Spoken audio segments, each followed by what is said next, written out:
اسے نہ کوئی آگے کر سکتا ہے نہ پیچھے، صرف ایک ہستی کو اجازت دی گئی، آپ کو اجازت۔ اور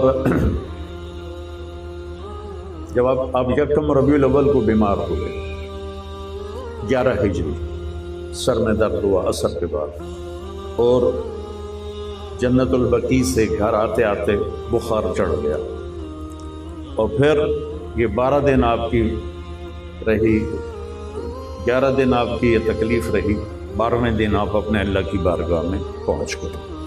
تو جمعرات کے دن آپ نے غسل کیا، 7 کنوؤں کا پانی منگوایا اور اس سے غسل کیا، اور اس کے بعد آپ حضرت علی اور عباس رضی اللہ عنہما علیہ السلام کا سہارا لے کر آپ مسجد میں انٹر ہوئے ظہر سے پہلے، اور جا کر تشریف فرما ہوئے منبر پر، اور ایک میری بات غور سے سن، کہنے کے لوگوں ایک زمانہ تمہارے اندر گزارا ہے، کسی کا حق مارا ہو تو لے لو، نبی بھی حق مار سکتا ہے، جو پاک معصوموں کے سردار کہہ رہے میں نے اگر کسی کا حق مارا ہو تو مجھے یہاں مجھ سے لے لو، میں آخرت میں وہ نہیں ادا کر سکتا، میں نے کسی کو تھپڑ مارا ہو، میرا گال حاضر ہے، آ کے بدلہ لے لو، میں آخرت میں بدلہ نہیں دے سکتا، میں نے کسی کو چھڑی ماری ہو تو وہ مجھے، یہ میری پیٹھ حاضر ہے، مجھے آ کے چھڑی مار لے، لیکن آخرت میں مجھ سے مطالبہ نہ کرے، کسی کا میں نے لینا دینا ہو تو وہ اٹھ کے مطالبہ کرے۔ ساری مسجد میں چیخ و پکار مچ گئی، سب رونے لگے زور زور سے، ان کے رونے کی آواز میں آپ کی آواز جب دب گئی تو آپ نیچے اترے اور ظہر کی نماز پڑھائی۔ اس کے بعد پھر آپ منبر پہ تشریف فرما ہوئے، اور آپ نے پھر فرمایا، انہی الفاظ کو دہرایا، ایو ہم لوگوں کی کتنے حقوق کھا کے بیٹھے ہو، ہماری عدالتوں میں کیسے جھوٹے پیپروں سے زمینیں قبضہ ہو رہی ہیں، گھر قبضہ ہو رہے ہیں، جھوٹی FIR سے لے کر جھوٹی عدالتوں تک کتنے لوگوں کے حقوق مارے جاتے ہیں، اور میرا نبی پاک پاکیزہ جن کی طفیل آج ہم قائم ہیں، میں آگے بتاتا ہوں۔ تو ایک آدمی کھڑے ہو گئے، یا رسول اللہ آپ نے میرے 3 روپے دینے ہیں، 3 درہم۔ آپ نے اس سے دیکھا، پھر فرمایا کہ مجھے بیٹا یاد دلا دو، مجھے یاد نہیں۔ تو اس نے عرض کی، یا رسول اللہ آپ کے پاس ایک سائل آیا تھا، اس نے آپ سے مانگا، آپ کے پاس کچھ نہیں تھا، میں آپ کے پاس بیٹھا تھا، تو آپ نے مجھ سے پوچھا تیرے پاس کچھ ہے؟ تو میں نے کہا جی یہ 3 درہم ہیں۔ آپ نے کہا مجھے دے دو، میں اس کو دیتا ہوں، پھر بعد میں تمہیں دے دوں گا۔ آپ نے کہا ہاں یاد آ گیا، اور اس وقت میرے نبی کے گھر میں 3 روپے نہیں تھے دینے کو۔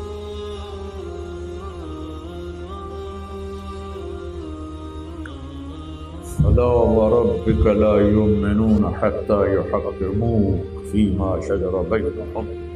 مجھے قرآن کی پہلی قسم، قرآن میں قسمیں آئی ہیں، جو سورہ نساء میں ہے پہلی قسم، اور پہلی قسم کس کی؟ اللہ کہتا ہے اے میرے محبوب مجھے آپ کے رب کی قسم، جب تک یہ تیری امت تیرے سامنے سر نہیں جھکائے گی میں ان کی کسی چیز کو قبول نہیں کروں گا۔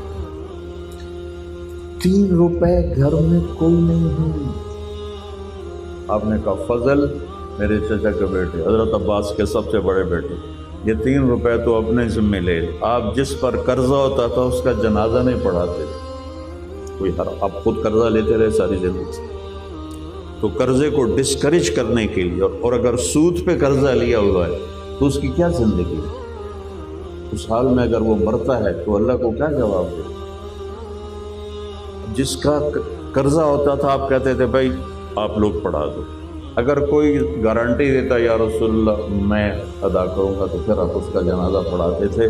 صرف کاروبار زندگی کو ادھار سے نکالنے کے لیے، ادھار سے نکالنے کے لیے۔ آپ سارے تاجر بیٹھے ہیں، حضرت عبد الرحمن بن عوف کا میں 4 اصول بتاتا ہوں۔ جب ان کا انتقال ہوا تو ان کی 4 بیویاں تھیں، ایک بیوی کو 1.25 ارب روپیہ آیا، 8واں حصے کو 32 حصے کیے گئے تو ایک ایک بیوی کو 1.25 ارب روپیہ حصے میں آیا، اور ان کی جو سونے کی ٹائلیں تھیں ان کو کاٹتے کاٹتے آریاں ٹوٹ گئیں، اور 1000 گھوڑے تھے، 10,000 بکریاں تھیں، 1000 اونٹ تھے، اور جو زمین کی شکل میں، رقبے کی شکل میں تھا وہ شام میں، عراق میں، مصر میں، مدینے میں پھیلی ہوئی۔ اور اللہ تعالیٰ کے نبی نے کہا عبد الرحمن رحمان کا تاجر ہے۔ وہ فرماتے تھے میں نے کبھی ادھار نہیں خریدا، میں نے کبھی ادھار نہیں خریدا، عبد الرحمن بن عوف فرما رہے ہیں میں نے کبھی ادھار نہیں خریدا، تو آدھی ٹینشن ختم ہو گئی۔ میں نے کبھی ادھار نہیں بیچا، تو پوری ٹینشن ختم ہوگی۔ اب جن سے آپ لوگ ادھار لیتے ہیں وہ سر پہ چڑھے ہوتے ہیں، جن سے آپ نے لینا ہوتا وہ آگے بھاگ رہے ہوتے ہیں، وہ جھوٹے وعدے کر رہے ہوتے ہیں۔ تو بڑے سے بڑا کاروباری ٹینشن میں پھنسا ہوتا ہے کہ ادھار لیتا ہے، ادھار بیچتا ہے، تو وہ ٹینشن سے خالی ہو ہی نہیں سکتا۔ کہا جو میں نے کبھی ادھار نہیں بیچا، میں نے کبھی ادھار نہیں خریدا۔ تیسری بات، میں نے کبھی سٹاک نہیں کیا، کبھی زندگی پر سٹاک نہیں کیا، جب مجھے نفع ملا میں نے بیچ دیا، ایک پیسے کا بھی نفع ملا تو میں نے بیچ دیا۔ میں نے ریٹ کے بڑھ جانے کا انتظار نہیں کیا، ہن ود رہے ہن ہور ود جائے گا، ہن ہور ود جائے گا، اگلے تو بالکل ہٹھاں جانا ہے تو مڑ ہاتھ پیر پہ جاندے۔ تو کہا میں نے کبھی سٹاک نہیں کیا۔ چوتھی بات، میں نے کبھی سودے کا عیب نہیں چھپایا، میں نے اپنے سودے کا کبھی عیب نہیں چھپایا۔ ان 4 باتوں سے وہ اتنے بڑے تاجر بنے کہ آپ سب کو خریدنے ہو، اتنے بڑے تاجر بنے۔ میرے نبی ایک زندگی دے کر گئے، تو 3 درہم کا فضل تیرے ذمہ، قرضے سے بچا کریں، خاص طور پر سودی قرضہ، بینکوں کا قرضہ، اس سے اللہ کے واسطے اپنے آپ کو بچاؤ۔ اس حال میں نہ مرو کہ تمہاری نسلوں پر بینکوں کا ادھار چڑھا ہوا ہو اور بینک تمہارے پیچھے ہو، تمہاری اولاد آگے آگے بھاگ رہی ہو۔ اللہ کے واسطے اپنے بچوں پر یہ ظلم نہ کرو۔ کاروبار بڑھانے کی ہوس، اپنے پاس پیسہ ہے 50 ملین لگا لو، اپنے پاس پیسہ ہے پورا ملک خرید لو۔ عبد الرحمن کی تجارت آپ کو بتائی ہے، لیکن اللہ کے واسطے ادھار لے کر کاروبار بڑھانا، ادھار لے کر نیا پروجیکٹ لگانا، یہ نہ کرو، نقصان اٹھاؤ گے، دنیا کا بھی آخرت کا بھی۔ جمعرات کو آپ یہ ظہر کی نماز پڑھائی، پھر مغرب عشاء، جمعے کو آپ اٹھنے لگے تو آپ کو غش آ گئی، پھر آپ نے کہا کہ ابو بکر سے کہو وہ عشاء کی نماز پڑھائے۔ تو آپ نے جمعے کی 5 نمازیں، ہفتے کی 5 نمازیں، اور پیر کی فجر اور جمعرات کی عشاء، یہ 17 نمازیں حضرت ابوبکر صدیق نے پڑھائیں، اور آپ کافی تکلیف میں تھے۔ ہفتے کے دن اللہ تعالیٰ نے جبریل کو بھیجا، وہ حاضر ہوئے، کہا یا رسول اللہ مجھے اللہ نے بھیجا ہے کہ میں آپ کا حال پوچھوں، آپ کا کیا حال ہے؟ آپ نے کہا مجھے بڑی تکلیف ہے۔ اتوار کو پھر جبریل آئے، یا رسول اللہ مجھے اللہ نے بھیجا ہے کہ میں آپ کا حال پوچھوں، کہا اللہ سے کہو مجھے بڑی تکلیف ہے۔ پیر کے دن پھر آ گئے اور چپ کر کے کھڑے ہو گئے۔ اب نے کہا کیا بات؟ تو باہر موت کا فرشتہ دروازے پر ہے، اندر آنے کی اجازت چاہو۔ جس موت بھی پوچھ کے جاوے کیڑی وڈی ہستی، کتنا بڑا دربار ہے۔ آپ نے کہا آ جائے، تو وہ اندر آیا، کہنے لگا السلام علیکہ یا رسول اللہ، اور پھر کہنے لگا یا رسول اللہ آپ پہلی ہستی ہیں جن کو میں نے سلام کیا ہے، میں نے جتنوں کی روحیں قبض کی اس میں انبیاء بھی تھے، رسول بھی تھے، میں نے کبھی کسی کو سلام نہیں کیا، آپ پہلی ہستی ہیں جنہیں میں نے سلام کیا، اور یا رسول اللہ آپ پہلی ہستی ہیں اللہ تعالیٰ نے مجھے فرمایا کہ اجازت لے کے کمرے میں داخل ہونا، اجازت نہ ملے تو واپس چلے جانا۔ کیا کمال ہے میرے نبی! تو مجھے اللہ نے بھیجا ہے آپ کو لے جانے کے لیے۔ آپ نے کہا اگر میں کہوں تو مجھے میری روح بھی قبض کرو گے؟ کہا آپ کی روح بھی لو۔ تو آپ نے جبریل کی طرف دیکھا اور ایسے یہ مجھے میری ابرو دیکھنے کی، ہم آنکھوں سے پوچھتے ہیں ایسے کیا،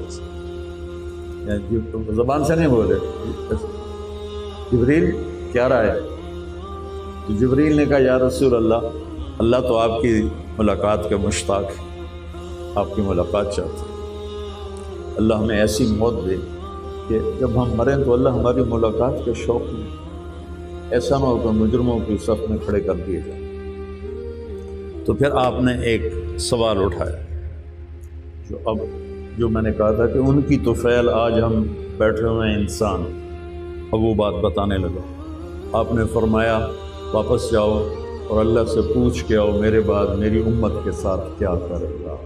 پہلی امتیں بندر بن گئیں، خنزیر بن گئیں، پتھر برسے، آگ برسی، پانیوں میں غرق ہو گئے، زمین میں دھنس گئے، تو کیا میری امت کے لیے کوئی رعایت ہے؟ حسن حسین کے لیے سوال نہیں کیا، یہ تو بیچ میں مجھے بھول گیا۔ پیر کی صبح آپ نے بیگمات کو بلایا، سب کو ملے، حضرت عائشہ کا حجرے میں تھے، حضرت عائشہ ایسے بیٹھی تھیں اور آپ ان کے سینے پر یوں سر رکھ کے دراز تھے، یہ گال آپ حضرت اماں عائشہ کے سینے پر تھا اور آپ ایسے پڑے ہوئے تھے۔ تو آپ نے ساری بیویوں کو بلا کر ان کو الوداع کہا، پھر بیٹی کو بلایا سیدہ فاطمہ علیہ السلام، کہا بیٹی میں جا رہا ہوں آج۔ تو وہ رونے لگی، تو فرمایا رو نہیں، سب سے پہلے تو ہی میرے پاس آئے گی۔ تو 6 ماہ بعد ان کا بھی انتقال ہو گیا۔ اس کے بعد آپ نے حضرت علی علیہ السلام کو بلایا اور ان کا سر اپنی گود میں رکھا اور کمر پہ ہاتھ پھیرتے رہے کافی دیر اور ان کو دعائیں دیتے رہے آہستہ آہستہ۔ پھر ان کو بھی بھیج دیا، پھر دونوں نواسوں کو بلایا۔ یہ سارا کام سکون کے ساتھ ہوا۔ حسن کو ادھر سے لیتے تھے، حسین کو ادھر سے لیتے تھے، بڑے چھوٹے کا فرق، حسن کو رائٹ پہ بٹھاتے تھے، حسین کو لیفٹ پر۔ امام حسن سر سے لے کر کمر تک اللہ کے نبی کی تصویر تھے، کمر سے پاؤں تک اپنے باپ کے مشابہ تھے۔ حسین سر سے لے کر کمر تک اپنے باپ کی تصویر تھے اور کمر سے لے کر پاؤں تک اللہ کے نبی کے مشابہ تھے۔ اس وجہ سے آپ کہا کرتے تھے حسن میرا بیٹا ہے، حسین علی کا بیٹا ہے۔ آپ نے جو ہی ان دونوں کو لیا تو آپ کی آنکھوں سے آنسو جاری ہو گئے کہ آگے منظر نظر آنے لگا کہ کربلا میں کیا ہو رہا ہے اور کیسے سر کٹ کے دھڑ سے جدا ہو رہا ہے، نیزوں پہ ٹانگا جا رہا ہے، اور کیسے حسن زہر میں تڑپ کے جان دے رہا ہے۔ تو آپ کے آنسو نکلے، لیکن آپ نے دعا نہیں کی، تقدیر کے حوالے کر اپنی اولاد کے خون کو پانی بنایا امت کے باغیچے کے لیے۔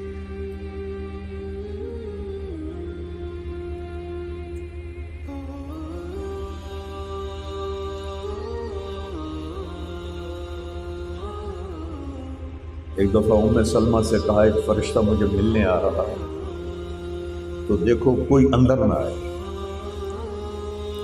تو وہ دروازے پہ کھڑی ہوگی، حضرت امام حسین علیہ السلام آ گئے، چھوٹے سے وہ اندر جانے لگے، حضرت ام سلمہ نے روک لیا، تو وہ رونے لگے تو انہوں نے چھوڑ دیا۔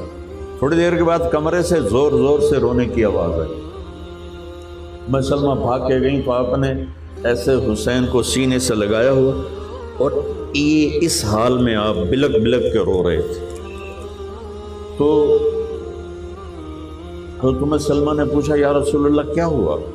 کہا یہ فرشتہ جو مجھے ملنے آیا تھا بتا گیا ہے کہ میرے اس بچے کو میری امت شہید کرے، تو مجھے وہ مٹی دکھائی ہے جس میں اس کا خون گر۔ ان کے لیے کوئی دعا نہیں کی۔ جب ہمارے لیے جب وقت آ گیا کہ اب جانا ہے تو جاؤ پوچھ کے آؤ میری امت کے ساتھ کیا کرے گا، تو اللہ تعالیٰ نے پیغام دیا کہ ہم آپ کی امت کا خیال رکھیں گے۔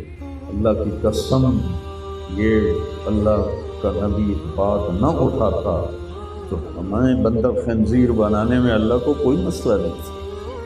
ہم اتنے گناہ کر رہے ہیں کہ ساری امتوں کا مجموعہ مل کر جو گناہ تھا وہ ہم کر رہے ہیں، کفر کے سوا شکر ہے۔ لیکن اللہ تعالیٰ نے یہ جو بندر بنائے تھے وہ کافر نہیں تھے، مسلمان تھے، کو بندر بنایا، خنزیر بنایا، ان کی نافرمانیوں کی وجہ سے، نہ کہ کفر کی وجہ سے۔ تو اللہ تعالیٰ اس کملی والے پر اپنا رحم کرے جنہوں نے جاتے ہوئے یہ سوال اٹھایا۔ تو جب انہوں نے کہا جی بات ہو گئی ہے، تو کہا الآن قرۃ عینی، اب میری آنکھیں ٹھنڈی ہیں، اللہم الرفیق الاعلیٰ، یا اللہ اب مجھے اپنے پاس بلا لے۔ اور جاتے جاتے دو باتیں کی۔ یہ دو باتیں اگر ہم یہاں اس مجمع میں لے لیں جاتے ہوئے تو ہماری زندگی میں بہت بڑی تبدیلی آ سکتی ہے۔ الصلاۃ وما ملکت ایمانکم، میری امت ایک نماز نہ چھوڑنا، ایک غریبوں پہ ظلم نہ کرنا، ایک نماز نہ چھوڑنا، ایک غریبوں پہ ظلم نہ کرنا۔ الصلاۃ وما ملکت ایمانکم، الصلاۃ وما ملکت ایمانکم، بار بار دہرا رہے تھے۔ نماز نہ چھوڑنا کہ عبادات میں سب سے بڑا فریضہ نماز ہے۔ جو حضرت حسین علیہ السلام نے کربلا میں نماز نہیں چھوڑی، تو ہم کاروبار میں رہ کر نماز چھوڑ دیں تو کوئی غلط نہ ہو۔ اور ایک غریبوں پہ ظلم نہ کرنا، کہ غریبوں کو طاقتور جو بھول جاتا ہے طاقت کے نشے میں اللہ کو، وہ زیادتی کرتا ہے، تو کہا یہ نہ کرنا۔ بلکہ آپ نے یہاں تک فرمایا اس وقت سے پہلے کسی غیر مسلم کو کسی میری امتی نے مزدوری پہ رکھا، پھر اس کی مزدوری پوری نہ دی، تو اس غیر مسلم کا میں وکیل بنوں گا اپنے امتی کے خلاف۔ اتنا سخت اس کو فرمایا۔ تو پھر جب بالکل آواز کمزور ہو گئی تو الصلاۃ الصلاۃ، نماز نماز نماز۔ بھائیو یہ تو نیت کر لیں کہ نماز نہیں چھوڑیں، نیت کرتے ہو؟ اور پھر آپ کی گردن ایسے ڈھلک گئی، اللہم الرفیق الاعلیٰ۔ اگر کوئی موت سے پاک ہوتا تو اللہ اپنے نبی کو ان کو بھی کہا موت کا پیالہ پینا ہے۔